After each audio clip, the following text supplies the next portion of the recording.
Bonsoir à tout le monde. Donc, on va démarrer cette session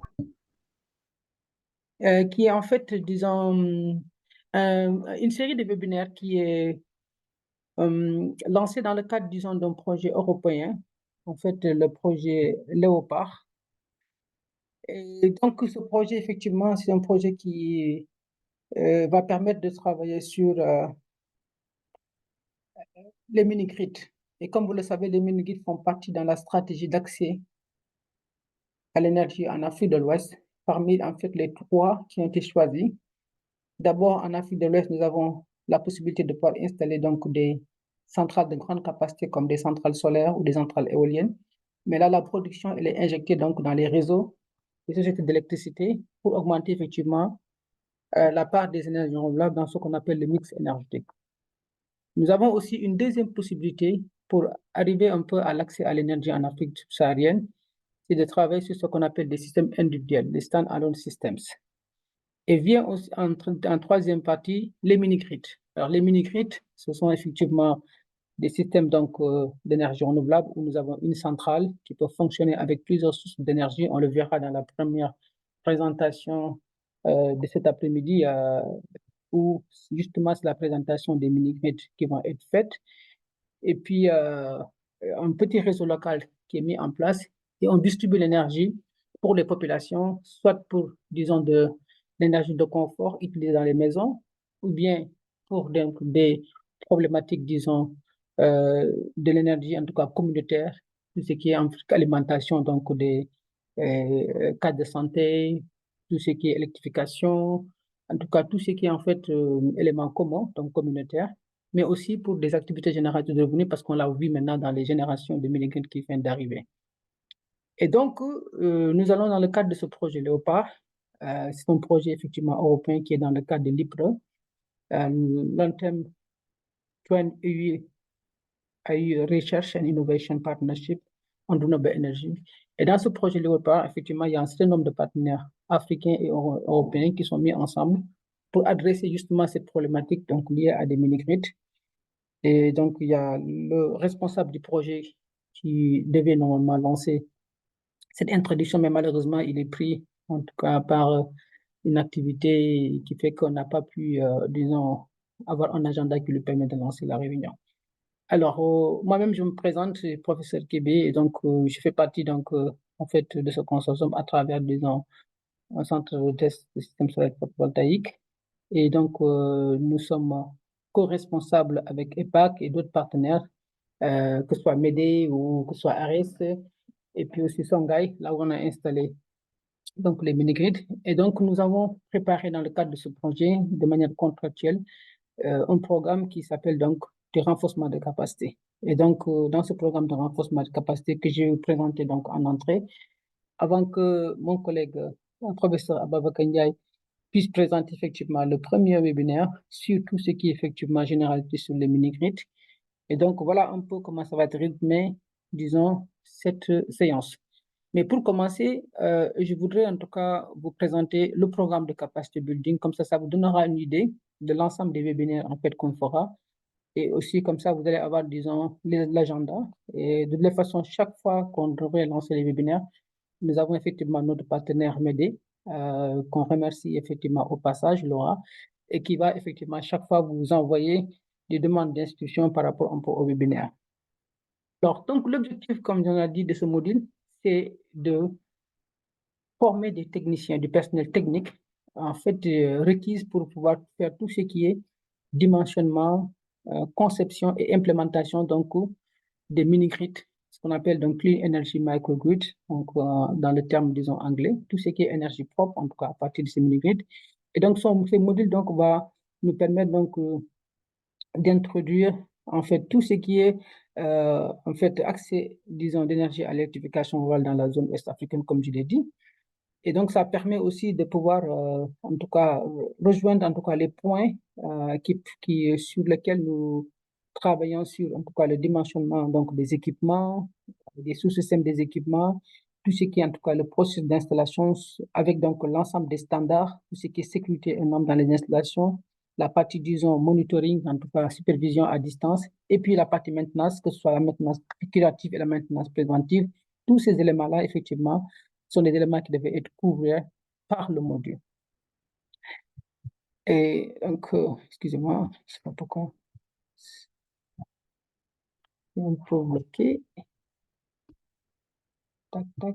Alors, donc, l'objectif général donc, de ce module, en tout cas de l'ensemble de ces webinaires, c'est former du personnel capable de faire le dimensionnement, la conception et l'implémentation, ainsi que la maintenance donc, des mini-grids faits à partir d'énergie propre.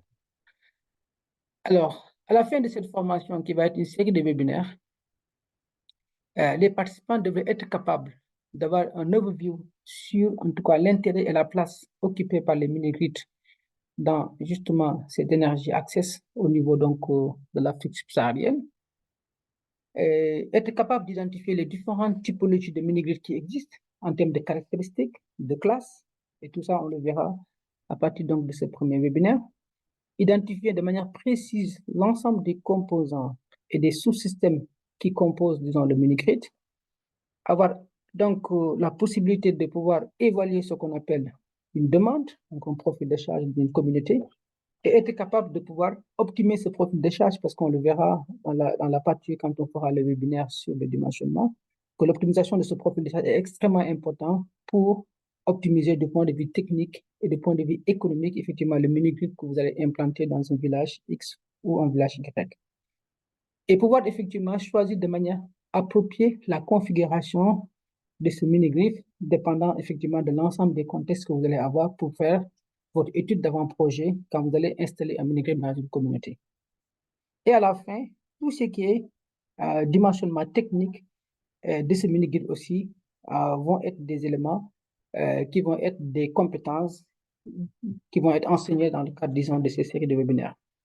Toujours à la fin donc, de ce module, les participants devaient être ou bien devraient avoir la capacité de pouvoir, en tout cas, conduire toutes les procédures sur la base, effectivement, de regarder donc des services, tout ce qui accompagne effectivement la possibilité que les mini-grids offrent, et pouvoir être capable aussi de faire tout ce qui est donc le management des mini-grids en termes, disons, d'opération, pouvoir effectivement correctement faire la maintenance. Donc, en gros, être capable effectivement de pouvoir installer les mini-grids tout en respectant les règles donc, d'installation dans les normes, mais aussi être capable de pouvoir proposer donc, des services de maintenance préventive et de maintenance curative.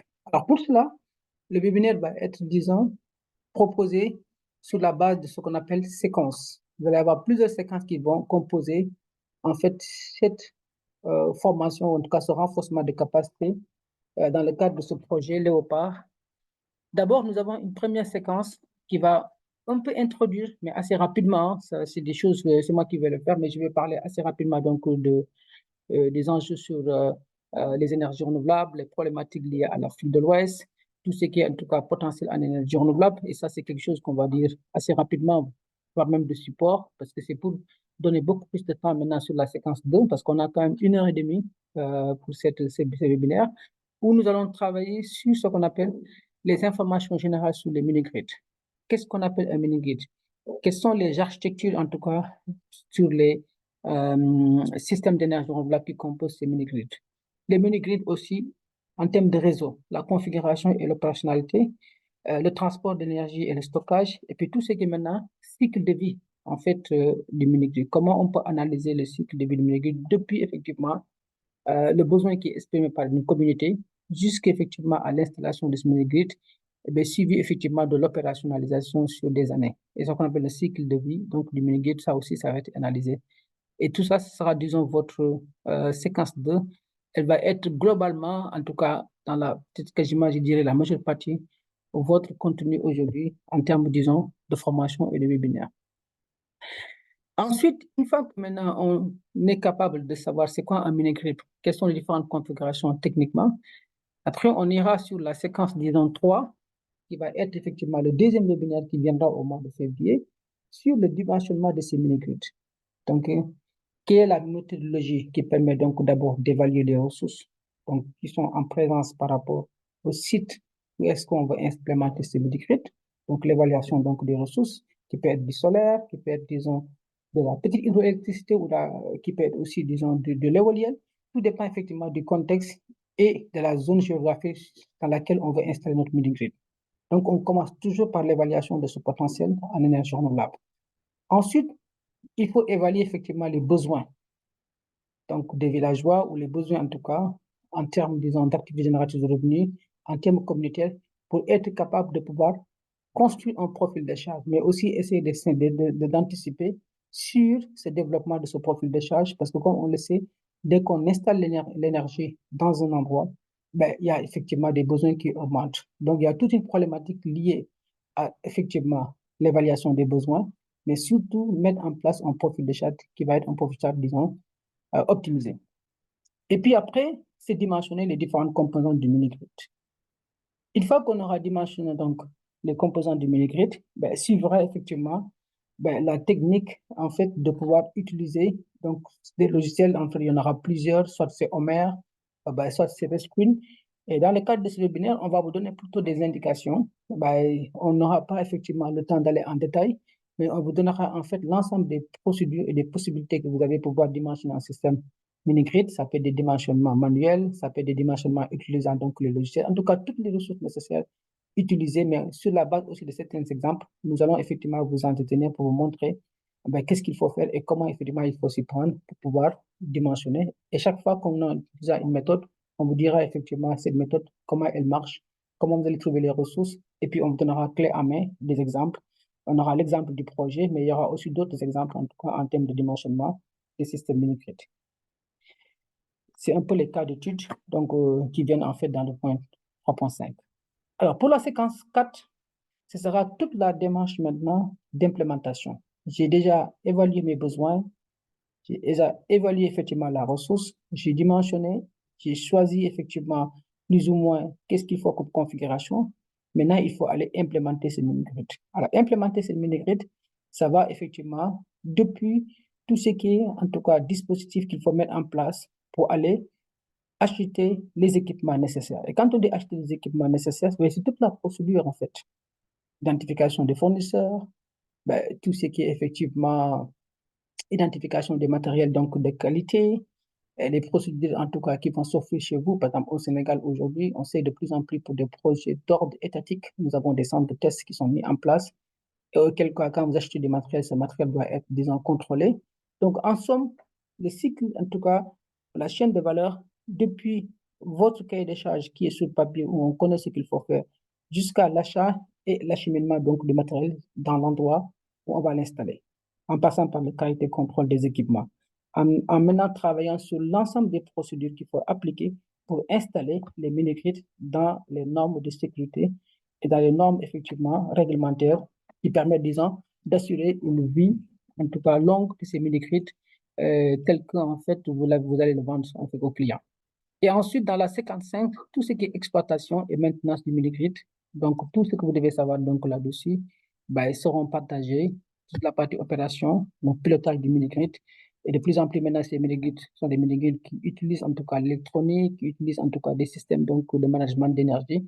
En gros, en tout cas, toutes les innovations nécessaires aujourd'hui qui sont mises en place vont être partagées et puis des procédures de maintenance de ces mini-grids. Alors, comme je disais, on va avoir donc des sessions qui vont être sous forme de webinaire. Ben, maximum, c'est 2 heures. Aujourd'hui, on va donc avoir 1h30. Et donc, voilà un peu comment ces webinaires vont être donc faits. On aura un webinaire 1 qui nous concerne aujourd'hui, un webinaire 2, un webinaire 3, donc jusqu'au webinaire 5. Donc, on aura une série de 5 webinaires qu'on va partager avec vous, avec un agenda, donc le long du temps. Donc, voilà un peu, je voulais présenter un peu ce programme pour dire que c'est en fait une série de webinaires qui va être faite. Il va falloir effectivement que vous soyez très vigilants. Et donc, chaque webinaire, il y aura des compétences qui vont être données sur justement, effectivement, cette maîtrise, en tout cas technico-économique, sur en fait une des méthodes vraiment très, très représentatives pour pouvoir en fait parler donc d'accès à l'énergie au niveau de l'Afrique de l'Ouest à partir donc de l'utilisation des mini-grids. Donc, voilà un peu, c'était un peu vous présenter le programme et vous dire un peu ce qu'il y a de faire. Donc, comme je disais, normalement, il est question, en tout cas, qu'on parle des enjeux, en fait, sur les mini-grids, parler un peu, disons, de la problématique donc, de l'électrification rurale au niveau donc, de l'Afrique de l'Ouest. Et comme je l'ai dit tantôt, comme en fait les délais sont très courts par rapport au webinaire, il y a pas mal de choses qui vont être présentées par le collègue qui va suivre. Donc, moi, c'était juste en fait pour vous donner 3 ou 4 indications par rapport un peu aux enjeux, en tout cas, qui sont au niveau donc, des énergies renouvelables. Ce qu'il faut savoir, c'est que les mini-grids font partie, comme je l'ai dit dans l'introduction, une des voies, en fait, qui est choisie par la CEDEAO pour pouvoir arriver un peu à l'accès à l'énergie d'ici 2030. Nous avons aujourd'hui des taux d'électrification rurale qui sont disparates d'un pays à un autre. Et globalement, quand vous êtes dans le monde rural qui est concerné ici, quand on parle de l'électrification rurale, nous avons des taux d'électrification qui, en fait, sont en dessous de 30% globalement. Deuxième élément, effectivement, qu'il faut noter, c'est qu'aujourd'hui, il y a beaucoup de problèmes liés à l'installation, à de la masse critique de personnes, en fait, qui sont formées et qui sont capables de pouvoir piloter. Il y a beaucoup de problèmes liés, effectivement, au business model de ces mini-grids, parce qu'aujourd'hui, les mini-grids, pour que ça puisse marcher, il y a derrière une subvention, parce que nous, si nous voulons appliquer ce qu'on appelle la réalité des prix aujourd'hui, pour arriver à installer des mini-grids, ben, quasiment, il n'y a aucun mini-grid qui va être installé. Quand on regarde effectivement l'environnement législatif et réglementaire qui fait la promotion effectivement pour que des partenaires privés puissent venir s'installer, parfois il y a effectivement beaucoup de règles qui sont mises en place par des pays, parce qu'il faut savoir que les mini-grids, si je prends le cas du Sénégal, si vous voulez installer un mini-grid, vous ne pouvez pas vous lever, aller dans un village et installer un mini-grid. Le Sénégal a mis en place dans son code d'électricité tout un ensemble effectivement de règles et de réglementations pour la gestion de ce qu'on appelle l'électrification rurale. Vous avez des concessions et vous ne pouvez pas vous lever et venir installer. Donc, il y a des programmes qui sont là. Tout est géré au niveau de l'Agence sénégalaise d'électrification rurale. Et donc, parfois, dans ces pays, il y a une étude qui a été lancée par, disons, TTIA, qui est en fait un cabinet, et sur, disons, l'ensemble, disons, des pays de l'Afrique de l'Ouest, on se rend compte qu'effectivement, il y a beaucoup d'efforts qui ont été faits pour rendre plus attrayant l'environnement donc d'implémentation de ces mini-grids, mais on se rend compte que on doit encore travailler pour pouvoir rendre effectivement ces pays, en tout cas l'environnement juridique pour alléger un peu les procédures. Du point de vue financier, effectivement, nous devons travailler sur les incitations, mais il y a aussi pas mal de problèmes qui sont liés à des problématiques techniques, donc liés à des matériels, liés à effectivement une masse critique de personnes, en tout cas le niveau des entreprises qui sont sur place, parce que quand on parle, disons, de l'électrification rurale, on parle, disons, de monde rural, et parfois, les gens ont du mal dans des contrées reculées de pouvoir trouver du personnel qualifié pour installer. Et donc, il y a un certain nombre, disons, d'enjeux, de problématiques qui sont là. Mais par contre, ce qu'il faut, en tout cas, retenir et qui est intéressant, c'est que c'est un secteur qui est très incitatif, parce que quand on regarde aujourd'hui, pas mal de partenaires, que ce soit la Banque mondiale, la BAD, aujourd'hui est créé avec ses partenaires. D'ici 2030, il y a un certain nombre de mini-grids. On annonce des millions de mini-grids qui sont installés.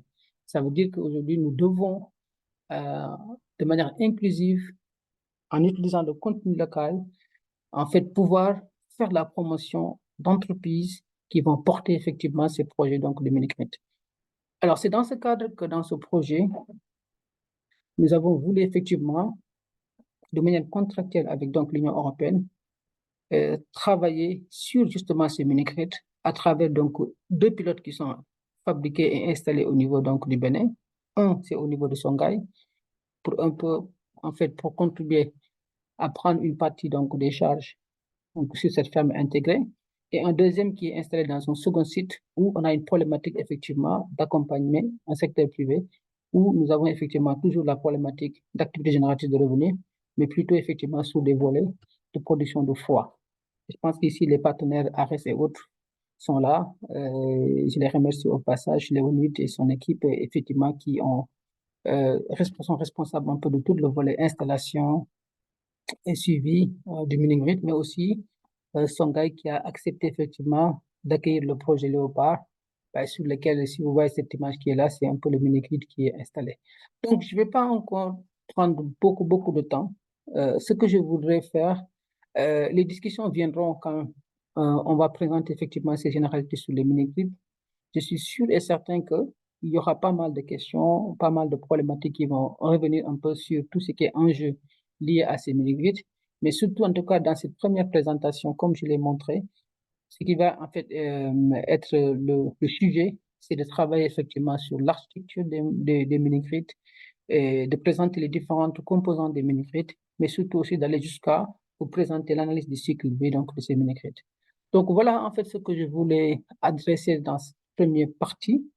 Peut-être qu'avant qu'on puisse rentrer dans le second, la présentation, disons, de professeur Ndiaye, qui va un peu travailler sur un peu les informations générales sur les mini-grids, en tout cas présenter les mini-grids en termes d'architecture pour préparer les webinaires à venir, à savoir le dimensionnement, l'installation et la maintenance. Peut-être qu'on pourra prendre donc 5 à 10 minutes pour que s'il y a effectivement des contributions par rapport en fait aux partenaires donc du projet, ou bien si effectivement il y a des gens qui peuvent échanger sur un peu cette problématique sur les mini-grids, je pense que c'est le moment de le faire.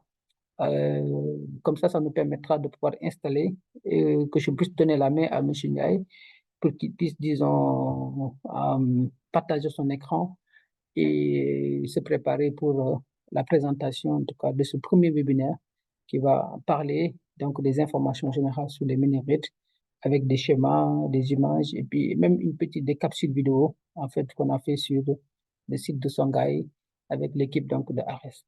Voilà, je pense que on peut peut-être prendre quelques questions. Donc là, il est à 15h11.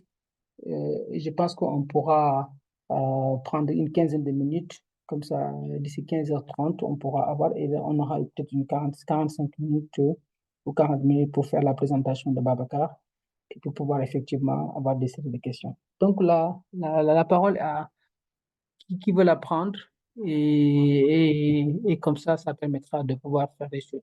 Maintenant, en fait, quand Babacar va commencer à faire sa présentation, ce qu'on aimerait, c'est qu'il y a le chat. Il faudrait qu'au fur et à mesure que Mouchinga fasse sa présentation, que vous puissiez effectivement, excusez-moi, il y a le Ahmed qui m'appelle, que vous puissiez, comment on appelle ça, répondre à poser vos questions sur le chat et après on pourra effectivement vous répondre. Donc, la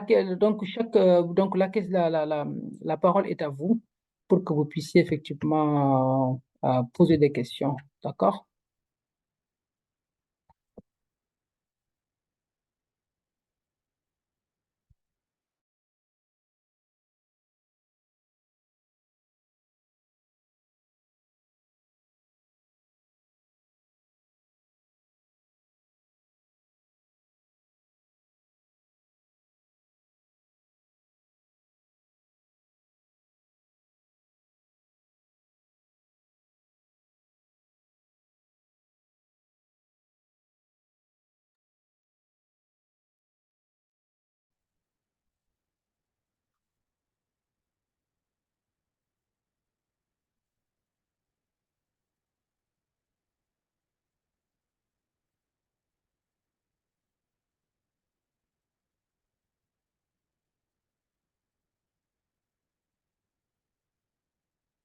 Allô? Vous m'entendez? Oui. Alors, je pense que ce qu'on va faire, c'est que pour gagner un peu de temps optimisé, excusez-moi, j'étais en train il y avait le responsable du projet qui m'a appelé pour me confirmer qu'il ne pouvait pas rentrer, parce que d'habitude, c'est lui qui rentre et pour lancer donc les webinaires. Monsieur Ndiaye, je vous ai mis comme hôte, donc vous pouvez partager votre écran et comme ça, je ne sais pas s'il y a une ou deux personnes qui veulent poser des questions, on les prend assez rapidement et avant que M. Ndiaye ne puisse commencer sa présentation.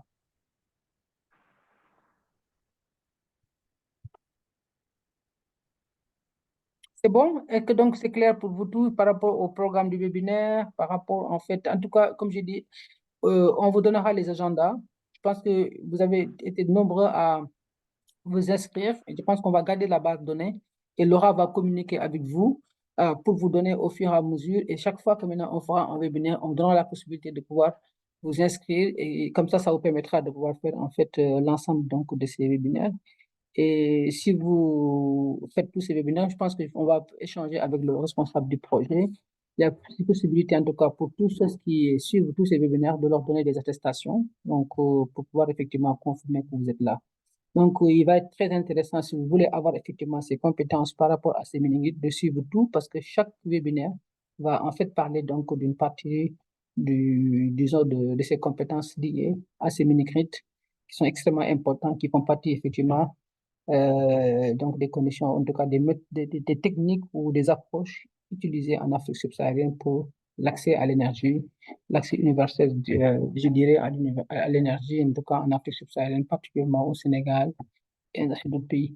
Monsieur Ndiaye, est-ce que vous êtes prêt pour pouvoir prendre la main? Oui, est-ce que vous êtes prêt pour pouvoir prendre la main? Oui, on voit votre écran. Par contre, en tout cas, moi, de mon côté, je ne vous entends pas bien. C'est comme si on peut faire un peu de travail vers mon micro. Est-ce que les autres, vous l'entendez bien? Moi, il faut peut-être que vous parlez un peu plus fort. Oui, là, on vous entend. Mais là, il faut que vous parlez un peu plus fort. Hein. Allô? Oui, oui, allez-y, monsieur Ndiaye. Oui. Vous m'entendez? Oui, Voilà. là, maintenant, c'est mieux. C'est bon? Oui, c'est bon. OK. Alors, Voilà, donc merci beaucoup. allez-y, monsieur Ndiaye. Je pense que vous pouvez commencer votre présentation sur la deuxième partie du webinaire. Comme ça, au fur et à mesure, chers collègues, moi, je fais modération et en même temps, je suis le chat. Si vous avez des questions, au fur et à mesure, vous pouvez les poser. Et quand M. Ndiaye commencera à finir une partie, je pense qu'on ne va pas attendre jusqu'à la fin de M. Ndiaye. On pourra peut-être, dans chaque partie, peut-être, s'il y en a 2 ou 3 questions qui sont liées à cette partie, qu'on puisse donner la main assez rapidement. D'accord? Donc, merci donc d'écrire sur le chat si vous avez des questions pour M. Ndiaye et pour, disons, l'ensemble des collègues qui sont là, qui sont dans le projet et leur part. M. Ndiaye, vous avez la parole. Merci en tout cas d'avoir accepté donc de faire ce premier webinaire d'ouvrir le bal. Et donc, la parole est à vous pour nous présenter un peu ce qui est prévu sur ce premier webinaire sur les mini-grids dans le cadre du projet LIPRE, pour précisément le projet Léopard. Voilà, merci beaucoup, professeur Kébé, et bonjour à tout le monde. Alors, moi, c'est Aboubacar Ndiaye, donc je suis enseignant à l'École supérieure polytechnique de l'Université de Dakar, et je suis membre de ce projet-là dans le volet euh, contrôle qualité, réception des mini centrales réalisées dans le cadre de ce projet, mais également la partie renforcement de capacité avec les collègues de l'École polytechnique d'Abomey-Calavi, de Cotonou, qui ne manqueront pas d'intervenir sur les prochaines séquences, les prochains webinaires qui vont suivre. Alors, j'ai aujourd'hui la lourde tâche de vous délivrer ce premier webinaire qui va un peu camper le débat par rapport à ce qui va suivre les prochains webinaires, c'est-à-dire les généralités sur les mini-grids. Alors, qui a, comment dire, sans prétention de pouvoir être exhaustif, ça permettra au moins de camper le débat et de susciter des interventions et des compléments compte tenu de la palette de participants que nous avons, qui certainement pourront apporter des compléments à la suite de ce que j'aurai à vous proposer. Alors, il y a aussi... Allô?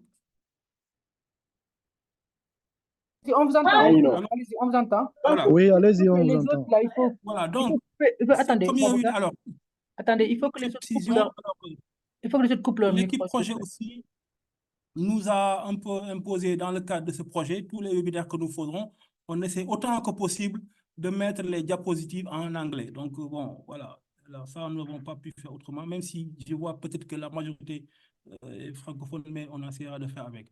Voilà, donc ce webinaire donc, qui va parler des généralités sur les mini-grids, donc orienté énergie propre, comme vous dites, mais on verra que, pas que, parce que généralement, on est obligé d'associer d'autres sources de type fossile, qui, notamment le groupe électrogène dans certains cas. Alors, le plan que nous proposons est celui-ci. Nous commencerons par définir les mini-grids, les mini-réseaux. On peut, après, présenter les architectures les plus classiques que nous avons aujourd'hui. Ensuite, nous passerons par une sorte d'analyse fonctionnelle d'un mini-réseau en s'arrêtant sur les différents sous-segments que nous retrouvons dans un mini-réseau. Après, nous essaierons de faire une classification selon des critères et des paramètres de performance qui sont relativement connus, mais que nous allons rappeler en tout cas pour certains. Et puis nous finirons également par parler de cycle de vie de mini-réseaux, mais avec une approche projet. Voilà. Donc, alors, nous commencerons par présenter un peu un mini-réseau. C'est un système intégré.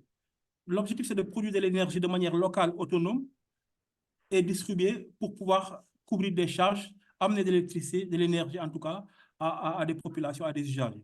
Alors, l'architecture la plus classique que l'on voit aujourd'hui, c'est ce que vous voyez, et qui est un peu dans le cadre de notre projet également. Ici, c'est un système PV, purement PV, avec un générateur diesel qui lui est associé, avec un réseau de distribution. Donc, c'est un peu une image qui campe le débat en termes de configuration, en tout cas, de ce que nous avons aujourd'hui.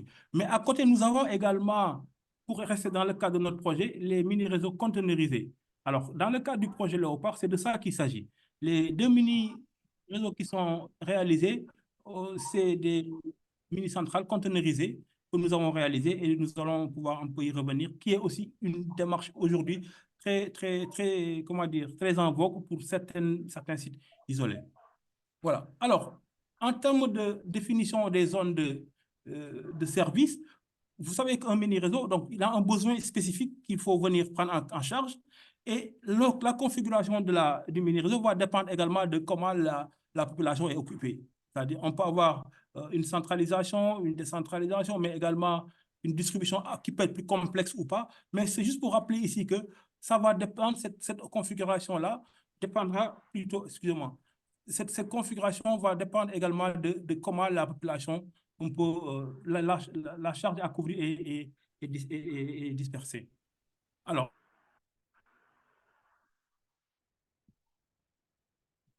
ensuite, nous parlons également par définition,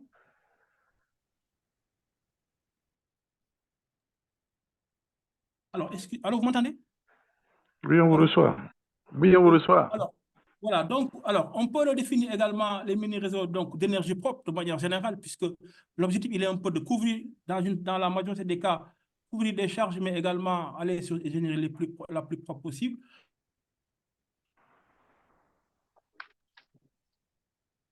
Alors, c'est une combinaison donc de centrales de production complémentaires, qui peuvent être complémentaires ou mixer un peu entre une source renouvelable et une source fossile, par exemple, dans le cas des groupes. Alors, on a aussi les mini-réseaux hybrides qui permettent de fournir un service assez constant à une communauté, mais notamment dans le cas de l'électrification d'un village, mais également pour permettre un peu une connexion en réseau dans l'avenir en termes de planification. Alors, on peut les classifier par rapport à la puissance installée, notamment lorsque nous sommes dans un système purement photovoltaïque. Alors, et cette classification dépend de cette puissance-là. Alors, on parlera de petits mini-réseaux, entre guillemets, lorsque nous avons une puissance installée qui est en deçà de 100 kW. Entre 100 kW et 1 MW, on parlera de mini-centrales moyennes, mais également de grandes centrales, mini-centrales plutôt, entre 1 méga et 10 mégas. Donc ça, c'est une manière un peu de les classifier selon le besoin, selon la configuration et le contexte dans lequel nous nous situons. Alors, en termes d'intérêt, ils peuvent permettre, il est fait dans l'orthodoxie, dans le respect des normes, ça va être un service de qualité, capable d'assurer couvrir une charge autant que de la même manière que le réseau conventionnel, hein, avec des puissances assez élevées de plus en plus. On peut pouvoir aussi aller vers la réduction des frais d'équipement en termes notamment avec les mini-réseaux conteneurisés qui sont bien maîtrisés aujourd'hui. Alors, avec la normalisation des technologies aujourd'hui, la technologie est beaucoup plus maîtrisée, donc finalement, ça va impacter sur les coûts, notamment, et la mise en œuvre qui devient de plus en plus facile. Alors, sur le modèle universel aujourd'hui, il y a plusieurs schémas qui existent, qui sont connus, donc qui sont assez mûrs pour pouvoir leur implémenter. Les mini-réseaux aussi permettent un peu dans l'éducation rurale d'avoir des tarifications uniformisées, hein, ou bien basées sur les coûts réels. Donc, ce qu'on voit bien, c'est que c'est des plages de puissance auxquelles les gens souscrivent pour pouvoir un peu avoir cette uniformisation. Et également, aussi, il y a la satisfaction des besoins en termes de fourniture adaptée. Donc, on s'adapte aux clients. Donc, il y a un travail qui est fait toujours en amont pour pouvoir adapter cette fourniture aux besoins, sans compter l'impact positif sur le plan, comment dire, sur le plan environnemental, mais également développement dans la mesure où, si on reste dans le contexte l'expression réelle, il apporte l'énergie dans les zones de l'énergie de confort, mais également de l'énergie de production dans ces zones-là. Alors, en termes d'architecture, si on regarde ici, on a une architecture de manière synoptique ici, où on a un système éolien, photovoltaïque, batterie. Bon, et puis avec un groupe électrogène. Alors ici, on voit bien que, alors ce qu'on remarque ici, c'est la présence des 2 bus, n'est-ce pas, avec l'existence aussi d'une charge à courant alternatif, donc conventionnel quasiment, et puis une charge à courant continu, selon ça qui est définie, cette configuration et cette architecture est définie en fonction de la demande, en fonction du contexte dans lequel nous voulons.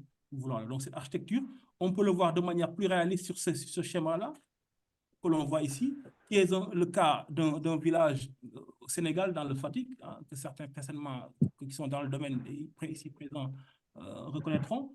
On a un système, comment dire, PV, avec un groupe électrogène et du stockage également. Et ici, ce que l'on voit ici, nous avons ce groupe électrogène qui va venir pouvoir donc permettre d'assurer la charge, plutôt couvrir la charge en courant alternatif, mais également dans certains cas, il peut contribuer à la stabilisation donc, de ce bus en courant continu. Donc ça, c'est un cas réel, typique, qui trace un peu ce que l'on vient, l'architecture qu'on vient de montrer. Sauf que celui-là, c'est un système, c'est une configuration purement photovoltaïque couplée à groupe électrogène et des batteries. Alors, toujours dans le cas de l'architecture, ici, on présente l'architecture de ce que nous avons réalisé dans ce projet-là à Shanghai, comment dire, à Porto Novo, au Bénin, qui est, on va à la fin de cette présentation présenter de manière plus visuelle un peu, où on montre un peu le schéma synoptique. Alors, le champ PV que nous avons, les différents onduleurs, les différents régulateurs réduits réseau comme chargeurs et les régulateurs que nous avons et le parc de stockage. Donc, c'est un système ici où on est dans un village. C'est vraiment le cas typique pour présenter un peu pour expérimenter ces mini-réseaux-là dans ce cas de figure-là. Voilà. Alors, ensuite, ici, nous pouvons parler un peu, quand on parle de mini-réseaux également, il y a aussi un certain nombre de critères de choix à faire, technologiques, mais également économiques sur les coûts d'investissement, les coûts d'opération, les durées de vie des composants qui doivent être tenus en compte, mais également quel mix il faut faire. Est-ce qu'on doit faire un mix avec du diesel? Est-ce qu'on va travailler beaucoup plus sur le stockage? Ça, c'est un contexte qui le détermine. Et ce contexte-là va dépendre d'un certain nombre de paramètres, c'est-à-dire le taux de pénétration qu'on va chercher, est-ce qu'il va être moyen ou faible selon ce que l'on cherche, la qualité du service en termes d'heures de couverture, de couverture de charge, les niveaux de tension visés, déterminés par le dimensionnement, tous ces éléments-là. Alors, le niveau de consommation, c'est-à-dire la demande, tout simplement, bien entendu, et la puissance, le profil de charge tout court, pour être plus clair, plus précis, vont permettre de déterminer ces critères-là. Alors, donc, forcément, il ne s'agit pas seulement de venir faire un dimensionnement. Donc, il y a tout un travail derrière, tout un tas de décisions qui doivent être prises en amont, en tenant compte de tous ces éléments-là, pour pouvoir faire ces choix-là, technologiques, techniques, mais économiques également. Alors, toujours maintenant dans le choix de la configuration, ici, on montre un peu pour rappeler le fait que le choix de la technologie, de type de centrale à mettre en place, va aussi tenir compte de la puissance. Et il y a un certain nombre de travaux qui ont été faits qui donnent un peu une idée sur les critères de choix en termes de puissance à couvrir, en termes de puissance à installer. Donc, ici, on montre un peu un cas de figure où autour de 10 kW crête pour une mini-centrale. Alors, on est généralement, et c'est ce qu'on voit d'ailleurs aujourd'hui, généralement dans certains cas, on hybride beaucoup le PV avec le groupe électrogène. C'est des cas très, très, très, très fréquents aujourd'hui qu'on voit ici. Alors, si on était un peu en deçà, on verrait que dans certains cas, selon que l'on soit sur des kits solaires, ça c'est juste pour donner une idée claire, une idée pour rappeler que lorsque le webinaire sera fait par ce qu'ils feront sur le dimensionnement, les choix doivent être faits en amont en tenant compte d'un certain nombre de paramètres, notamment la charge, la puissance de la charge. Maintenant, il est évident que ce n'est pas quelque chose de très aisé parce que ça va dépendre, cette puissance-là, elle peut exister, mais est-ce que le potentiel est là? Donc, mais en tout cas, c'est des critères sur lesquels il faut on se base pour pouvoir faire ces choix de configuration. Alors, et donc, tous ces choix de configuration nous mènent un peu à un cas de figure ici. Enfin, de manière plus générale ici, si on est dans une centrale PV groupe électrogène, qui est un cas qu'on a beaucoup plus sur le terrain aujourd'hui. On va regarder, on peut avoir une solution avec stockage ou avec ou sans stockage de manière générale. Le mode de fonctionnement va dépendre aussi de la gestion qu'on fera. Il y a de la gestion d'énergie, il n'y en a pas, ou est-ce que le stockage il est faible, est-ce que la production est centralisée? Toutes ces décisions-là sont des choix qui sont faits en amont parce que généralement, on a l'impression, on pense que ce n'est que du dimensionnement, c'est que de la technologie. Mais derrière, il y a des choix qui doivent être faits en tenant compte de beaucoup de paramètres, de contexte, du potentiel, de la puissance à couvrir, mais également d'autres choix économiques, même par rapport à l'exploitant, ce qui ne sort pas beaucoup ici dans ce que nous sommes en train de dire. Et avant d'arriver sur la stratégie technologique, bien entendu. Alors, ici, on parle d'analyse fonctionnelle. Alors, quand on parle d'analyse fonctionnelle, alors, de manière comment dire, très humble, on montre un peu ici les différents sous-segments que nous avons. Alors, de la génération, de la production plutôt, du stockage en passant par les équipements de conversion, la gestion et la consommation. Tout ça, c'est des sous-segments qui doivent être tenus en compte dans ces mini-réseaux-là. Alors, est-ce que nous sommes dans le système purement photovoltaïque? Est-ce qu'on le couple avec des l'éoliennes, ce qu'on a aussi dans certains cas, notamment le cas qu'on a montré précédemment. Alors, on peut coupler généralement avec du groupe électrogène dans certains cas, peut-être pas dans nos pays, mais peut-être nos amis qui nous suivent vers la Guinée ou dans d'autres pays où le potentiel est intéressant, l'hydroélectricité. Alors, donc ça, c'est un peu les différents, pour montrer une configuration générale. C'est un mini-réseau ici qu'on aura, mais qui est hybride ici avec plusieurs différentes sources. Alors, on montre aussi les différents bus que nous avons ici. Forcément, il y a un bus continu. Est-ce que c'est un bus qui est exploité par rapport aux différentes charges? Ça, c'est autre chose. Mais dans tous les cas, elle va exister parce qu'elle fait l'interface entre les régulateurs, les onduleurs chargeurs et le système de stockage lorsqu'il y en a. Et c'est le cas dans ce dont nous parlons. Mais également, le bus pur alternatif pour lequel nous allons couvrir les charges alternatives, notamment qui tourne autour entre 230 ou 400 selon que nous sommes en monophasé ou triphasé. Alors, toujours dans l'analyse fonctionnelle, alors nous pouvons également parler du couplage. Hein. Le couplage, alors la manière de coupler, on peut avoir un couplage en courant continu, exclusivement en courant continu. Alors, bon, ça peut être des cas aujourd'hui sur le terrain assez marginal, hein, assez marginaux plutôt. Alors ici, tous les composants qui vont produire de l'électricité vont être connectés au bus, on le voit ici, hein, via les régulateurs, les onduleurs chargeurs. Alors ces composants vont permettre cette conversion-là. On a aussi le système de stockage qui va être sur ce bus-là et on a le bus continu pour aller couvrir les charges en courant continu. Mais on a toujours la charge optionnelle pour montrer que par rapport à ce que je suis en train de dire, qui est que c'est un cas assez marginal aujourd'hui parce que nous avons la majeure partie des équipements en milieu rural, même en production de valeur, dans les activités génératrices de revenus, où on a toujours des charges en courant alternatif.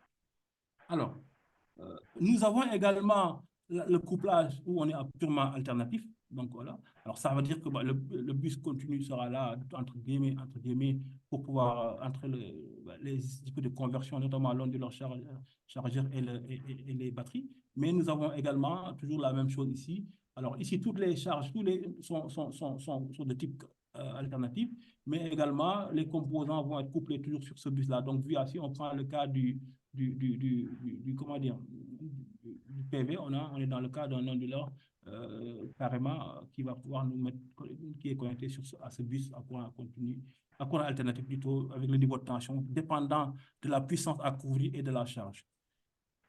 Alors, il y a également la configuration où on est dans une configuration purement alternative.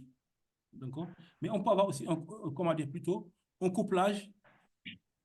Alors, oui, je suis pas, le purement alternatif, je suis en train de parler. Alors, il y a le couplage hybride dont je n'ai pas parlé. Alors, voilà, j'en ai pas parlé, je crois que ici, j'ai sauté. Alors, où on peut avoir les deux, c'est comme le cas qu'on a présenté précédemment, où les deux types de charges existeront par rapport au contexte et au type d'équipement en question. Alors, après cela, il y a aussi les différents sous-systèmes.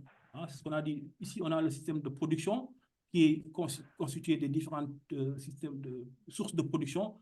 Est-ce que c'est du PV couplé avec de l'éolienne ou avec un gros électrogène ou de l'électricité, peu importe. En tout cas, elle peut être hybride dans ce cas-là. Nous sommes dans un cas de ce qu'on dit jusqu'à maintenant, nous sommes dans un contexte où on a, dans le contexte d'un système hybride, tout simplement. Alors, pareil ici pour le cas du stockage. Là également, c'est un souci important sur lequel il faut s'arrêter parce que dans ces mini-réseaux-là, comme notamment le cas qui nous intéresse dans ce projet, le stockage occupe une part importante parce qu'on est sur des systèmes qu'on veut autonomes et donc avec un stockage important qui est là et donc qui doit dimensionner par rapport à une configuration, voilà, à une configuration bien précise, un scénario bien décidé par rapport au contexte, notamment dans le cas de Shanghai, où l'idée c'est, le réseau existe, mais l'idée c'est de pouvoir minimiser le maximum possible la consommation, la facture énergétique tout simplement. Mais dans d'autres zones où il n'y a rien, là, le contexte n'est pas le même. Donc voilà, donc dans tous les cas, c'est un système, un segment qu'il faut prendre à bras, avec sérieux dans son dimensionnement en termes de capacité, mais en termes de technologie à installer dans ce cas de figure-là. Alors, il y a également ce qu'on appelle les paramètres de performance. Alors, il va falloir forcément, lorsqu'on met un mini-réseau, il faut pouvoir l'évaluer. Alors, ces paramètres de performance qui reviennent généralement pour un mini-réseau, c'est la productivité, c'est la productivité de référence qui doit déterminer, c'est le ratio de performance, qui est un peu le rapport entre le rendement, notamment AC, et le rendement DC. Alors, il y a la productivité du générateur lorsque nous sommes dans un système purement photovoltaïque, qui prend en compte le rapport entre l'énergie produite et la puissance de la capacité installée, donc la capacité tout simplement, mais également le facteur de capacité qui, lui, est le rapport entre l'énergie annuelle générée et le potentiel de production énergétique du parc, s'il opérait à puissance maximale sur 24 heures. Donc, c'est un paramètre qui est important, qui doit être évalué pour pouvoir un peu parler de performance. Parce que qui dit, nous, ce que l'on fait un peu dans ce projet-là, il y en a qui installent, il y en a qui contrôlent, il y a la partie étude avant, mais il y a la partie évaluation de ce qui est réellement installé pour espérer avoir une réussite du projet et pour pouvoir se projeter sur une évolution, une correction du système. Maintenant, si on parle de cycle de vie, pour un mini-projet, on parle d'assez de projet. Alors, le cycle de vie d'un mini-réseau, donc, c'est d'abord identification du projet. Donc, un projet, il doit identifier, on l'a dit tout à l'heure, c'est un contexte bien précis par rapport à un besoin bien précis. Alors, il y a aussi, donc, une fois que le projet est identifié, il faut aussi évaluer la demande. Et la demande, ça passe par une collecte de données pour pouvoir évaluer cette demande-là. Il y a l'aspect ingénierie pour pouvoir décider de ce qui va être installé, la technologie, le dimensionnement en tant que tel, tout simplement. Il y a les appels d'offres qui doivent être aussi pris en charge dans ces cas de figure-là, parce que cette chaîne-là, s'il y a une étape qui est faussée, qui n'a pas été réussie, forcément l'impact va se poser au niveau des performances. Il y a la mise en service également, lorsqu'il y a une manière de le mettre en service, une réception, un projet, comme tout projet, donc le mini-grid n'échappe pas, il doit être réceptionné, contrôlé, regardé par rapport au cas des gens, mais également il y a une formation toujours dans ce contexte dans lequel nous, on s'inscrit dans ce projet-là et qui n'échappe pas aux autres projets dès qu'on est dans le cadre d'une exploitation rurale. La formation des gens qui vont l'exploiter, mais également de ceux qui vont l'utiliser. Et tout simplement, donc, qui dit formation, exploitation, donc dit forcément supervision, avec aujourd'hui, il y a l'intelligence, les systèmes intelligents qui permettent une supervision à distance, mais ça n'explique pas toujours un contrôle, une supervision sur place en temps réel. Mais là, on parle de supervision de manière générale. Alors, donc après ce cycle de vie, on parle également de l'identification. Tu vois, j'ai dit que la première étape, c'est l'identification. L'identification du projet va être quelque chose qui va être, comment dire, qui va découler de l'encouragement ou de l'accompagnement d'initiatives privées ou d'ONG ou des municipalités, en tout cas des collectivités, ce qu'on appelle l'approche bottom-up. Également, il y a l'approche top-down pour laquelle ça vient de la planification, c'est-à-dire la politique locale, nationale, donc au niveau national plutôt, des entreprises électriques nationales. Donc, ça va partir du bas comme pour dire exactement de quoi on parle quand on parle de top-down, c'est du bas vers le haut. Donc là également, les deux approches sont adoptées selon le contexte, selon là où dans le cas dans lequel nous sommes, selon les acteurs en jeu, ça veut dire utilisateurs, mais également décideurs au niveau local. Alors, il y a aussi l'aspect collecte de données. Alors, on peut, quelle que soit l'approche qui est adoptée, il va falloir faire une collecte d'informations. Alors, sur le terrain, c'est des informations spécifiques au projet. C'est des relations où regardez un peu la relation entre la demande et les usagers. Donc, souvent, c'est des formes de questionnaires, c'est des réunions avec les chefs de village, en tout cas les utilisateurs et les décideurs au niveau local. C'est utiliser des bases de données, hein, ou bien aller compléter des données qui sont existantes mais qui ne sont pas complètes, hein, en termes de potentiel, notamment, quelle que soit la source, qu'elle soit solaire ou éolienne. Donc, ça, c'est un travail qui doit être fait. Et comme je l'ai dit tout à l'heure, l'un dans l'autre, quelle que soit l'étape s'il y a une étape qui a été comment dire, qui n'a pas été réussi, qui n'a pas été prise en compte sérieusement, l'impact va être forcément, il y aura un impact sur la réussite du projet et donc sur les paramètres de performance, mais également la réussite du projet tout court sur le plan, de manière générale, ça veut dire les aspects retour sur investissement, voilà, sans compter l'aspect performance technique. Alors, toujours dans cette collecte de données, on va aussi, c'est des missions de terrain, c'est collecter des données, des informations du projet en relation avec la demande, les demandes au niveau des usagers, c'est des questions, voilà, plutôt, excusez-moi. Voilà, ici, je parle, donc c'est des données géographiques, c'est les populations, hein, avoir des données sur la population, identifier qui sont les utilisateurs, est-ce que la main-d'œuvre existante sur place, mais également les moyens financiers dont ils disposent, tout ce qui est autorisation. Donc, il y a tout un tas de travail, il l'a évoqué tout à l'heure, M. Kébé, en parlant d'organisation, de législation. Et la législation, donc, fait qu'il y a un certain nombre, au-delà de la législation, au-delà de la prise en considération du besoin au niveau local, il y a aussi la prise en compte de la législation. Et pour pouvoir prendre en compte les autorisations, notamment tout ça, c'est des espaces, c'est des étapes, des paramètres à prendre en compte pour la réussite du projet.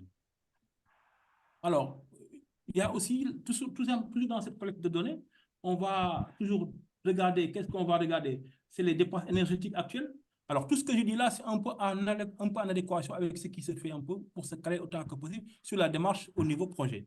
D'accord? C'est la dépense énergétique actuelle, qu'est-ce qu'ils utilisent, c'est pris en compte dans la collecte de données. Quelles sont les sources de revenus et de stabilité au niveau est-ce que c'est des sources, ils ont des revenus permanents ou de manière occasionnelle? Est-ce que voilà, les membres de la famille sont des gens qui ont immigré un peu? On prend en compte tout cela. Les sources de revenus. Mais également, il y a un paramètre important qui est également pris en compte, c'est l'expérience antérieure avec l'électricité, tout simplement. Y a-t-il eu des projets antérieurs ou des tentatives d'électrification, quel que soit le type de source? Et c'est des paramètres à prendre en compte pour pouvoir un peu regarder ce qui n'a pas marché, en tout cas pour faire un peu une sorte de benchmarking, si vous voulez, entre guillemets. Alors, les biens ménagers également, quelles sont les charges qui sont susceptibles d'avoir? Est-ce que c'est des réfrigérateurs, la télévision, tout ça? En tout cas, les types de charges par rapport aux maisons, aux utilisateurs, pour avoir une idée sur le profil de charge, pour se projeter sur le profil de charge à couvrir. Également, des équipements actifs, notamment véhicules. Est-ce qu'ici, on a des propriétés de location de système à domicile en ce moment, donc l'existant entre guillemets, mais également toute autre expérience en matière d'énergie antérieure avant la mise en place, avant l'installation du menu réseau, doivent être pris en compte pour pouvoir espérer une réussite du projet.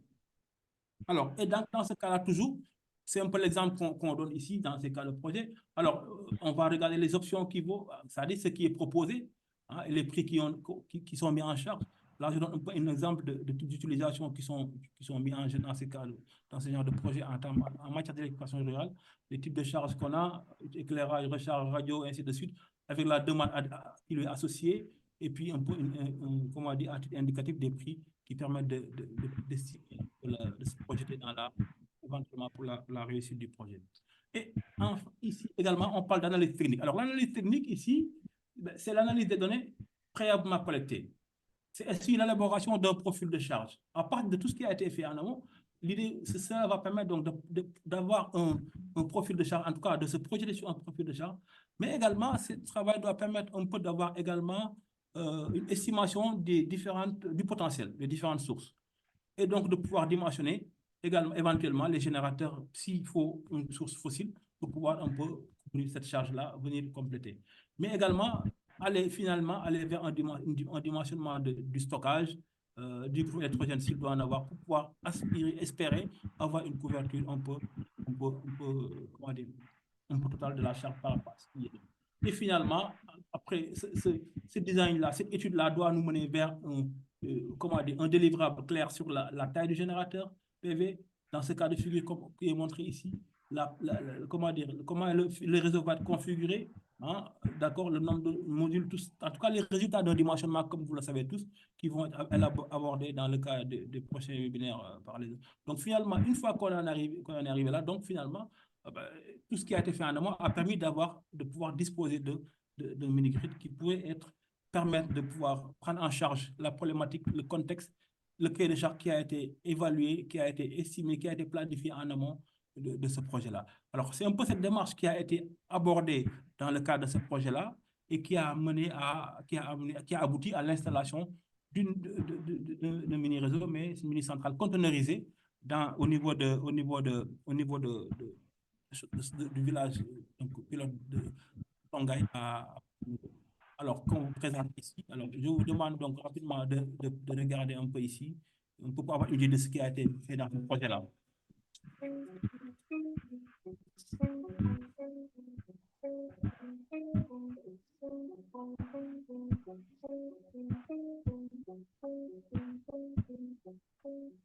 Donc ici, au niveau du conteneur du mini-grid de 36 kWh, pour vous parler un peu de la configuration des équipements, vous avez ici un tunnel réseau. Ce tunnel réseau dispose d'une entrée DC. Donc, on y a connecté 14 modules de 455 watts qui sont connectés en série et ça sort est triphasé. Voilà, sur le réseau qui est là-bas, nous avons deux entrées DC. Donc, sur chaque entrée DC, on a connecté 15 panneaux de 455 watts comme l'autre en série. Donc, nous disposons de 30 panneaux et nous disposons ici de 14 panneaux. Voilà, donc ici, vous avez le chargeur. Cet onde chargeur aussi dispose de, comme je vous disais tout à l'heure, d'une entrée DC qui est connectée, reliée directement aux batteries et de la sortie AC qui est reliée au réseau. Maintenant, le réseau peut servir à recharger les batteries si le courant provient des zones de réseau et sert aussi à alimenter les charges au cas où il n'y a plus de soleil ou bien au cas où les zones de réseau ne disposent pas assez de puissance pour pouvoir alimenter les charges disponibles. Dans ces cas-là, le chargeur peut venir en appoint et donner la puissance complémentaire. Vous avez ici les régulateurs. Sur les trois régulateurs, nous avons sur chaque régulateur deux entrées DC. Donc sur chaque entrée DC, on a mis 6 panneaux de 455 watts qui sont connectés en série. Donc sur chaque régulateur, vous avez 2 fois 6 panneaux, donc 12 panneaux sur chaque régulateur qui sont connectés en série. L'autonomie de notre mini-grid est assurée à l'aide d'un banc de stockage au lithium de 46,5 kWh. Ce banc de stockage est composé de 3 éléments de 15,4 kWh chacune avec une tension nominale de 48 volts. Ces 3 éléments sont mis en parallèle à l'aide d'un busbar qui est un bar équipementiel. Maintenant, ce banc de stockage est alimenté par deux voies. Il y a d'abord les régulateurs qui les alimentent pendant la journée, mais également les onduleurs chargeurs qui utilisent le surplus d'énergie produite par les onduleurs réseau et non utilisés par les charges pour remplir les batteries en énergie.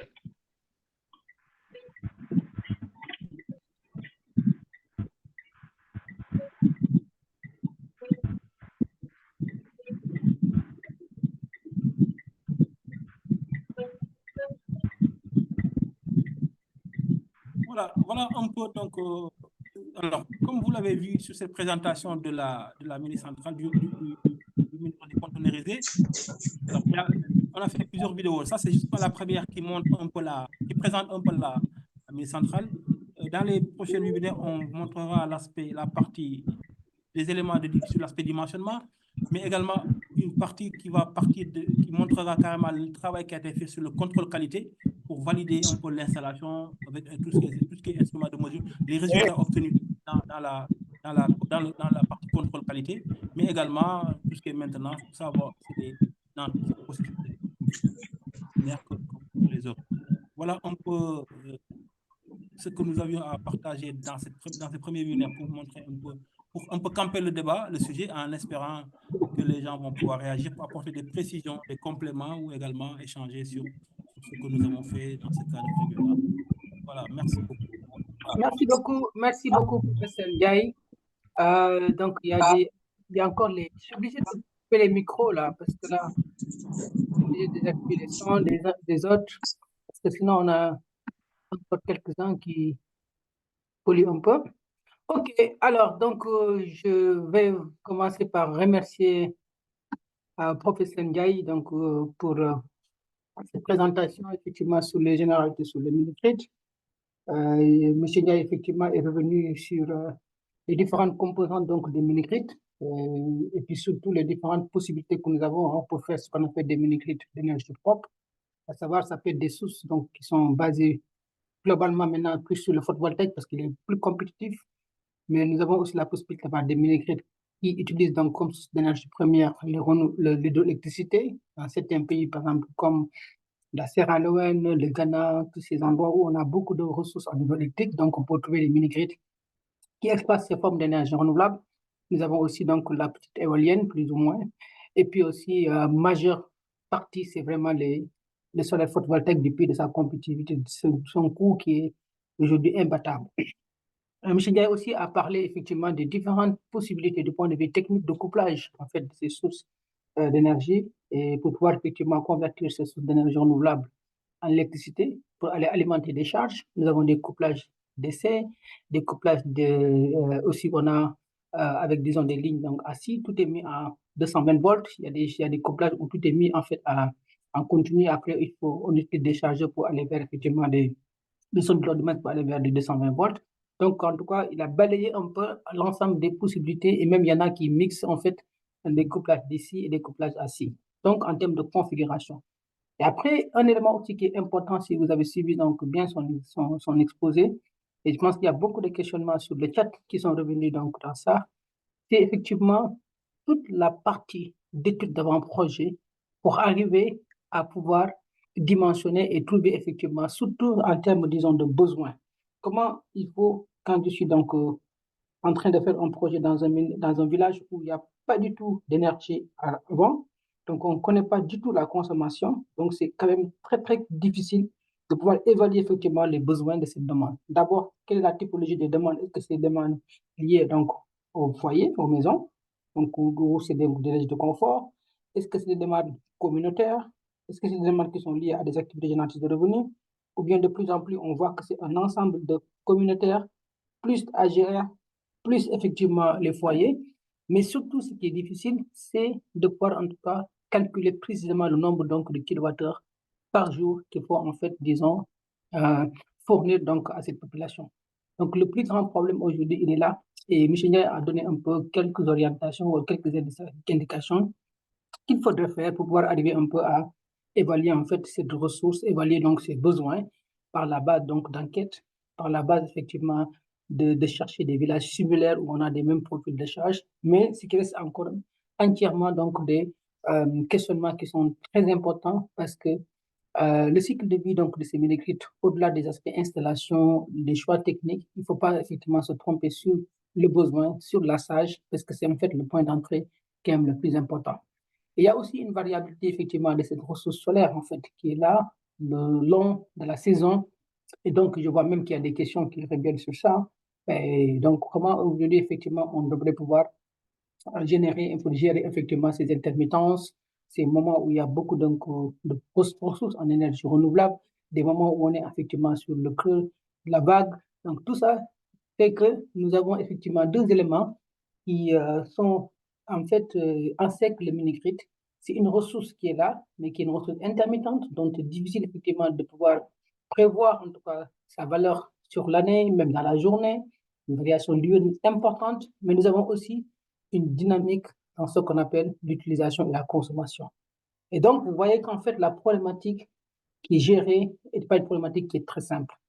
L'énergie fluctue, la demande fluctue et la ressource fluctue. Et donc, c'est pourquoi il faudrait un certain nombre, effectivement, d'outils, un certain nombre, disons, d'approches pour pouvoir, effectivement, dimensionner ces mini-grids au-delà des stratégies techniques en couplant, effectivement, comme vous l'avez vu dans le cadre de Songhai, des zones de leur réseau, des zones de leur off-grid pour charger des batteries parce qu'on est sur une ferme intégrée On a des consommations de la journée, on a des consommations dans la nuit.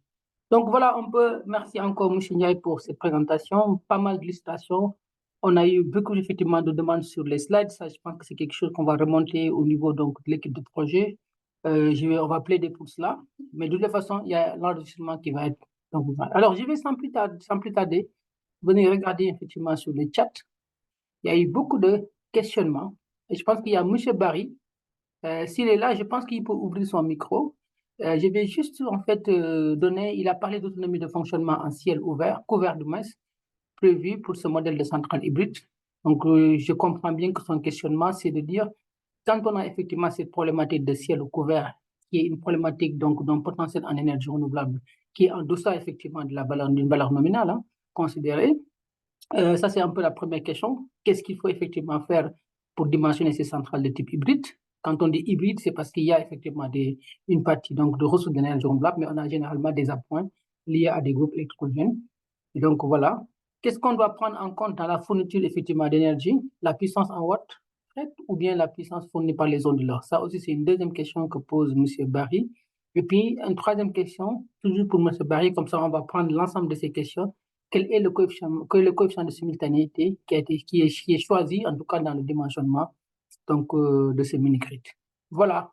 Donc, M. Barry, si vous êtes là et vous m'entendez et que vous voulez en fait un peu commenter et vérifier, nous confirmer que ce sont ces questions que vous posez, on peut vous donner la main. Sinon aussi, on peut donner la main au présentateur M. Ndiaye, qui peut effectivement revenir sur ces trois questions. D'abord, qu'est-ce qu'on fait quand il y a ciel couvert?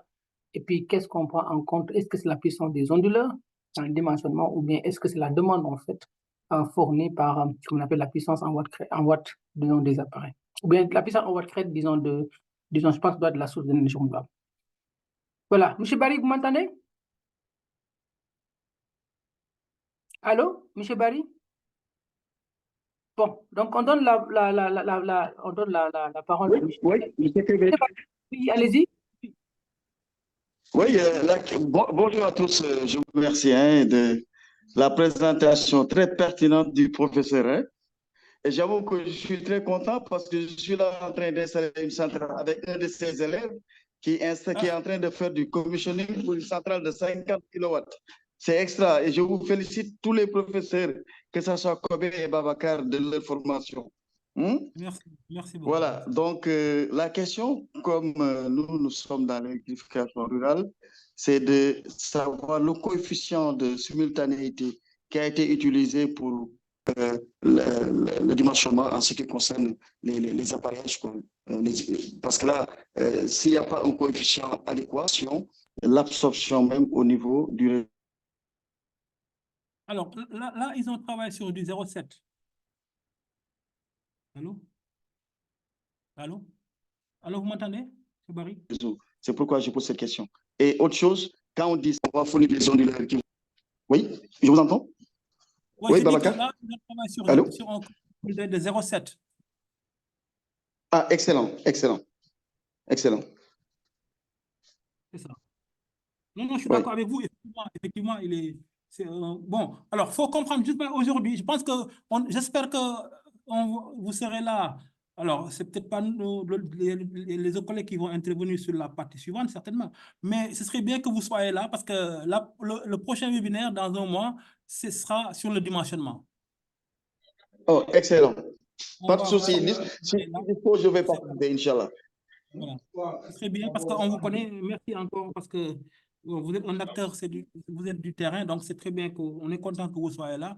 Mais effectivement, c'est important ce paramètre et nous, on est toujours content que vous soyez là parce que vos questions, vos remarques correspondent à ce qui se passe sur le terrain. Ça, c'est la réalité. Nous, on a tendance à être dans nos labos, on échange beaucoup avec vous, on se connaît depuis plus d'une dizaine d'années, une quinzaine d'années même.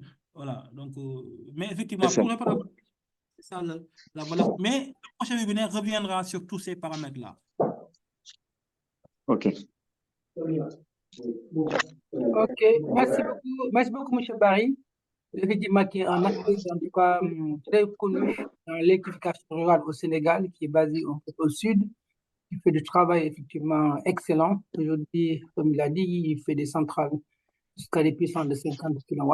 Donc, c'est pas négligeable et donc, c'est très, très, très bien, très ouvert effectivement à des réflexions d'ordre scientifique et autres. Donc, comme l'a dit professeur Ndiaye, tous les éléments liés effectivement au dimensionnement vont être abordés dans le webinaire 2.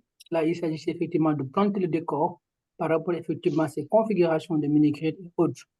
Alors, donc, si je comprends bien effectivement la question qui est en fait un ciel couvert, on peut effectivement le ranger dans cette même seau. Et les questions de simultanéité, effectivement, vous en avez parlé. Alors, je vois qu'il y a M. Morel qui, comment on appelle ça, nous sommes le groupe. Ah, s'il vous plaît, c'est lui qui a ouvert son micro, s'il vous plaît, s'il vous plaît. S'il vous plaît, il y a quelqu'un qui a ouvert son micro et qui parle. Oh là là. OK. Alors, bonjour, nous sommes donc le groupe Michaud et on intervient sur toute l'Afrique de l'Ouest. Nous pouvons vous accompagner dans le dimensionnement de mini-grid, la supervision durant l'installation et la formation. Nous proposons donc des solutions d'optimisation. N'hésitez pas à nous contacter. D'accord. Merci beaucoup. Nous notons bien, en fait, votre mail proposé. Alors, est-ce qu'il y a d'autres questions d'ordre technique sur la présentation donc, de M. Ndiaye qui, en fait, est quand même, il l'a dit, hein, juste en fait une première partie où nous posons la problématique liée à ces mini-grids, mais on va revenir vraiment de long à large sur donc, le webinaire 2 et qui va même être proposé sur 2 séquences parce que c'est le cœur du métier, en fait, le dimensionnement technico-économique donc, de ces mini-grids. D'accord, on reviendra sur comment évaluer le profil de charge avec des exemples, comment dimensionner les différentes parties du système et jusqu'à maintenant, on peut voir en fonction des différents outils de dimensionnement, les comparer en termes d'avantages et d'inconvénients. Et donc, c'est ça Bien, qu'on... monsieur. Allô? Oui, oui. Devant la question de M. Barry, bon, celle-ci, déjà, on peut y répondre. Hein. Là où il demande si qu'est-ce qu'on doit prendre en compte dans la fourniture d'énergie, Oui, c'est ça. de la Oui, puissance effectivement. fournie par les onduleurs. Mhm. Ici, donc, forcément, pour déterminer, c'est lié, en fait. Enfin, non, la puissance, ici, c'est la puissance crête qui va tenir compte dans le dimensionnement qui est corrélé avec la production. Maintenant, effectivement, il y a les rendements, la qualité des onduleurs, les différents tracés des onduleurs, mais de manière directe, dans le dimensionnement de la production, c'est de l'énergie produite, c'est la puissance installée, qui est la puissance en watt crête. OK. Oui, effectivement, j'avais pas fait attention à cette question. Comme vous l'avez dit, effectivement, M. Ndiaye, c'est une question sur laquelle on peut répondre assez rapidement. Comme vous l'avez dit, en fait, il y a deux choses dans le dimensionnement. Vous avez ce qu'on appelle l'énergie consommée ou appelée par donc, le village, qui se calcule en nombre de kilowattheures, qui est la somme des puissances multipliées par les temps d'utilisation, et ça vous donne un certain nombre de kilowattheures, qui est en fait le besoin journalier. Mais ces appareils-là aussi que vous avez, ils ont une puissance de pointe qui est appelée. Donc, cette puissance de pointe, c'est elle qui va nous permettre effectivement de dimensionner la puissance des onduleurs pour qu'on puisse avoir la possibilité de pouvoir convertir en tout cas toute l'énergie en continu pour les amener en alternative pour répondre à ces besoins. Mais en tout cas, pour l'énergie, c'est vraiment effectivement la puissance en kilowatt crête. Eh bien, si vous regardez en tout cas dans les dimensionnements manuels, on vous dit que la puissance en kilowatt crête ou bien la puissance en watt crête, c'est l'énergie effectivement que vous avez besoin sur la journée, divisé par votre potentiel en ensoleillement, multiplié par un certain coefficient, généralement qu'on prend à 0,6. Donc, il y a effectivement ces deux éléments qu'il faut voir. Non seulement la puissance en onduleur doit être la puissance qui permet de pouvoir couvrir la charge de pointe, il y en a même dans le dimensionnement, c'est ce qui en fait surdimensionne un peu pour que la prochaine fois, on ait la possibilité d'augmenter la puissance en kilowatt crête, ou bien donc, disons, plus ou moins donner la possibilité effectivement en termes donc, de charge de batterie, d'avoir un peu une certaine extension. Maintenant, après, ça peut être, disons, un problème technico-économique parce que quand vous commencez à surdimensionner vos centrales, ça veut dire que c'est des coûts qui viennent. Et donc, si on est dans un appel à projet, un appel d'offres, on ne peut pas se permettre. Donc, je pense que tous ces éléments-là, on pourrait y revenir plus largement quand on parlera du dimensionnement, parce que le dimensionnement sera, disons, dans une approche technico-économique, comme par exemple le fait Homer, comme le fait des logiciels comme Rescue et autres. Alors, il n'y a pas de questions, je rouvre encore le chat pour voir. Alors, je pense que s'il n'y a pas de questions là, on est à 16h04. C'est vrai qu'on a commencé un peu à 10 minutes, un peu plus tard. C'est pourquoi je voulais un peu laisser la main. Peut-être que M. Ndiaye, peut-être moi, je pourrais peut-être faire un commentaire ou bien un peu, à la limite, provoquer, hein, parce qu'aujourd'hui, moi, j'ai eu la chance d'avoir participé à une étude au niveau régional, hein, sur les mini-grids avec le cabinet TITIA, donc très fort, hein, qui sont basés à Barcelone. Effectivement, il s'agissait de faire un état de l'art sur les mini-grids. Mais aujourd'hui, quand vous regardez, pour les mini-grids, il y a la partie, disons, centrale, mais il y a la partie aussi qu'on appelle ça distribution de l'énergie. Pourquoi aujourd'hui, au niveau, par exemple, des mini-grids, j'entends parler souvent des générations de mini-grids, première génération, deuxième génération, troisième génération, mais jusqu'à présent, moi, je me reste encore sur ma fait, parce qu'aujourd'hui, il y a effectivement ce système de distribution d'énergie qui est encore très statique. C'est comme si, à la limite, on vient, on installe une centrale, et puis on va tirer du câble qui va aller dans les maisons, on va chercher maintenant à mettre des compteurs qui parfois ne sont pas même liés au système. Qu'est-ce qui empêche à ce que les gens utilisent effectivement des systèmes type smart grid? Qu'est-ce qui empêche aux gens effectivement d'utiliser les systèmes EMS, qu'on appelle le management de l'énergie? Parce qu'encore une fois, ce qui est important dans ces problématiques, disons, de mini-grid ou dans les problématiques même de production d'énergie, il faut effectivement bien évaluer la demande, disons, des populations, en tout cas du village où on a plusieurs types de consommation. Mais il faudrait effectivement, quand vous installez une énergie à produire, il faut que cette énergie, au maximum, qu'elle soit utilisée pour que demain, dans la rentabilité économique, que vous puissiez effectivement permettre de pouvoir effacer le CAPEX, qui est un peu l'investissement, mais aussi du point de vue OPEX, que vous soyez donc opérationnel, de sorte que vous pouvez générer effectivement de l'argent, et ça pour assurer une certaine rentabilité. Et je pense que techniquement, aujourd'hui, il y a effectivement des moyens techniques et technologiques qui vont pouvoir accompagner. Il faudrait, en tout cas, je ne sais pas ce que vous en pensez, de plus en plus dans ces générations de mini-grids à venir, qu'on puisse rentrer le maximum possible le management de l'énergie, qu'on puisse rentrer le maximum possible ce qu'on appelle la notion donc, de smart grid.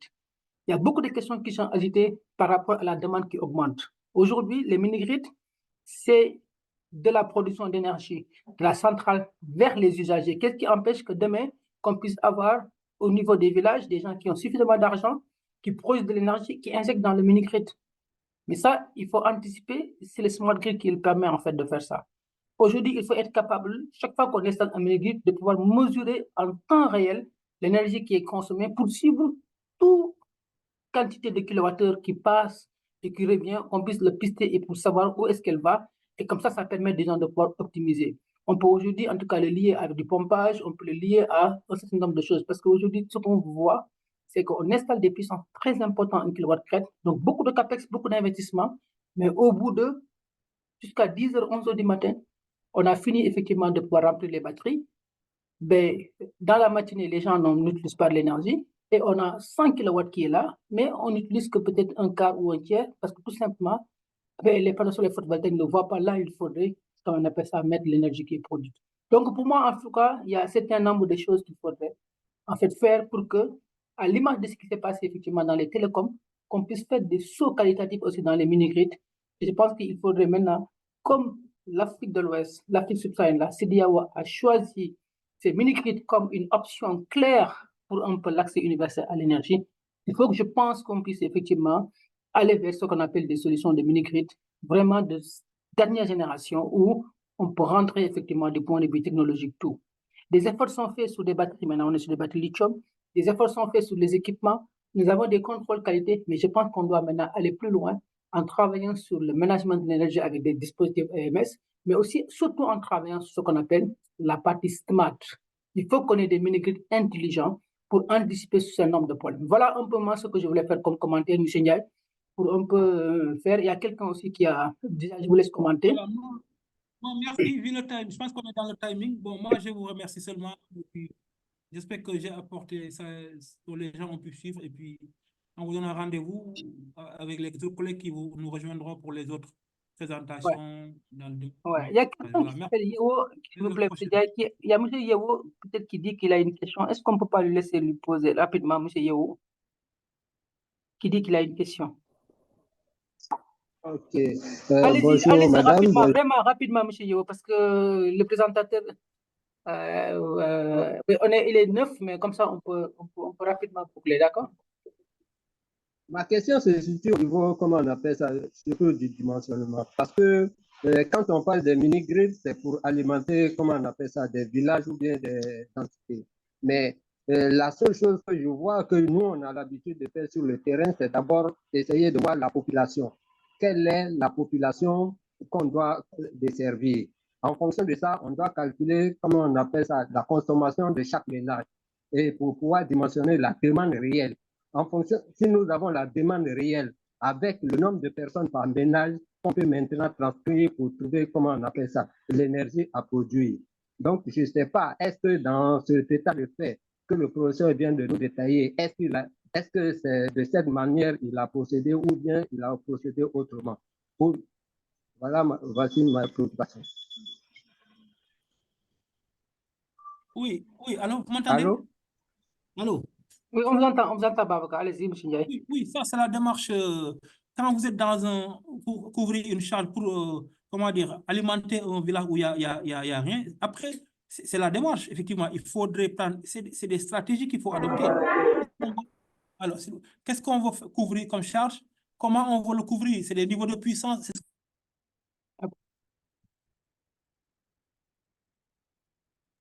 C'est un travail qui est fait en amont pour déterminer tout ça, le profil de charge. Ça, c'est de manière classique, c'est ce qu'ils avaient. Alors, si vous parlez de ce qui a été fait dans le cas de Shanghai, de ce projet-là, pas tout à fait. Parce que là-bas, il y a d'autres sources. On n'en a pas parlé, ce n'était pas le but aujourd'hui. Il y a d'autres sources d'énergie. Alors, il y en a qui ont été ciblés. Et même ceux qui ont été ciblés, on a décidé de voir de quel type, quel est le pourcentage que l'on va couvrir. C'était des scénarios qu'il fallait mettre en place pour prendre une décision. Mais vous n'avez pas tort, effectivement, il y a toute une charge à couvrir. Et donc, il faut essayer de produire pour couvrir ce que l'on veut. Est-ce que c'est une couverture totale parce qu'il n'y a rien sur le site? Est-ce que c'est une couverture partielle parce qu'il y a une partie du village que l'on veut couvrir, ainsi de suite? Ça, c'est des décisions, c'est des choix stratégiques qui se font. Mais c'est pour ça que je me suis appesanti un peu sur le travail qui doit être fait en amont en termes d'enquête, d'échange, tout ça pour pouvoir un peu arriver au choix. Mais ce n'est pas tout à fait ce qui est fait dans ce cas-là, où on a essayé de couvrir toute la charge, parce que c'est un village un peu assez atypique avec tout ce que vous pouvez voir. C'est un peu une ville en miniature, si vous voulez. Voilà. D'accord. En tout cas, merci beaucoup, M. Ndiaye. Merci, M. Yeo. Je pense que ce sont des questionnements sur lesquels on pourra revenir dans le cadre du webinaire 2. Effectivement, c'est une partie qui va être très intéressante. Alors, moi, je voudrais effectivement, au nom du professeur Rachid, qui n'a pas pu malheureusement, parce qu'il était en voyage, il a tout fait pour pouvoir rentrer. Il s'excuse en tout cas de ne pas pouvoir être avec nous. Donc, c'est pour vous remercier, vous tous, en tout cas présents, assez nombreux, parce que j'ai suivi un peu le truc. On est quand même resté tout au long, effectivement, de ce webinaire au-dessus de 40 personnes. Ça veut dire que c'est des sujets qui nous intéressent tous, en tout cas par rapport à la problématique de l'électrification rurale en Afrique, dans la zone CEDEAO. En tout cas, on ne peut que vous remercier pour vos contributions. Comme je vous ai dit, il faut suivre. C'est un ensemble de webinaires en fait qu'on va animer. Surtout en fait ceux qui vont venir, les 2 prochains vont être très très décisifs parce qu'on va parler effectivement de dimensionnement avec donc toute la partie théorique liée un peu à ces approches. En tout cas, ça répondra beaucoup plus à ce que vous avez dit, hein. Comment calculer un profil de charge en fonction de différents types donc, de besoins, différents types de consommation qui peuvent être des consommations d'activités génératrices de revenus ou autres. Il y a pas mal, disons, de méthodes qui existent jusqu'à la mesure. Et donc, voilà, et puis on donnera des exemples, des cas concrets et on va insister beaucoup sur le cas qui a été installé où je pense que l'entreprise APEX sera là pour partager avec nous effectivement toute l'expérience, toute la stratégie qu'ils ont utilisée pour pouvoir dimensionner et installer. En tout cas, merci beaucoup à l'ensemble, disons, des personnes qui en fait sont venues se connecter. Je ne peux que vous dire de suivre effectivement vos adresses email parce que Laurent a maintenant une belle base de données. Il va effectivement vous annoncer assez rapidement donc, le prochain webinaire. Comme ça vous permettra de pouvoir le mettre dans votre agenda. Je vous remercie tous, en tout cas, pour votre attention. Et je vous remercie aussi, professeur Ndiaye, pour cette brillante, en tout cas, présentation très riche, avec beaucoup, effectivement, d'informations. Il y a beaucoup de personnes même qui demandent, effectivement, si les CS sont disponibles. Je pense que ça, on va reporter ça au niveau, donc, du projet. Et sans nul doute, normalement, c'est des choses qui peuvent être, disons, partagées. Voilà. Donc, sur ce, je vous dis, en tout cas, bonne fin d'après-midi. Et je vous donne rendez-vous, effectivement, au prochain webinaire qui sera dans le mois de février. Et Laura vous enverra, effectivement, la Bonne soirée à tous et à très, très, très bientôt. Au revoir, professeur. Au revoir. Merci. Merci. Au revoir. Au revoir, merci.